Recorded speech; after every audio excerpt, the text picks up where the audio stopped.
Hey guys, daily challenge அப்டேட்டில் இன்றைக்கி டே 1.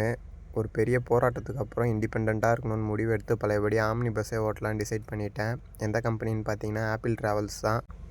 வந்து மெட்ரோவில் ஏறிட்டு திரும்பி கோயம்பேட்டில் இறக்கி ஆக்சுவலாக நமக்கு பார்த்தீங்கன்னா இன்டர்சிட்டி தான் கொடுத்துருக்காங்க. சென்னை டு பெங்களூர் ஒயிட்ஃபீல்டு.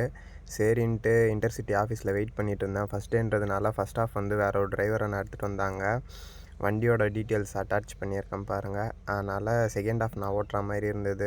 வண்டியோட இன்டீரியர் ஆட் பண்ண முடியல, ஏன்னா வண்டி ஃபுல்லு. அதனால் எக்ஸ்டீரியர் மட்டும் கவர் பண்ணிவிட்டு செகண்ட் ஆஃப் நான் ஓட்டினேன். வண்டி 85 ஸ்பீட் லாக்குங்க. ஒரு டீசெண்டான ஸ்பீடில் மெயின்டைன் பண்ணி வந்துட்டோம். அதுக்கப்புறம் கிருஷ்ணகிரி தாண்டி கேண்டீன் போட்டோம். கேண்டீன் போடும்போது இந்த விஷயத்தை அப்டேட் பண்ணலான்ட்டு எடுத்தேன். இது வந்து B11 பின்னாடி வீலில் ஆப்போசிட்டில் திரும்பி இருக்குது. ஃப்ரண்ட் வீல் பார்த்திங்கன்னா ரைட்டில் இருக்குது பாருங்கள். பின்னாடி வீல் லெஃப்ட்டில் கட் ஆகிருக்கு. அதுக்கப்புறம் பெங்களூர் டிராஃபிக்கெல்லாம் சமாளித்து பார்க்கிங் வரத்துக்கு 8 மணி ஆயிடுச்சு கைஸ். இதுக்கப்புறம் டெய்லி சேலஞ்ச் வீடியோ ரெகுலராக வரும். ஃபாலோ பண்ணுங்கள் கைஸ். பை.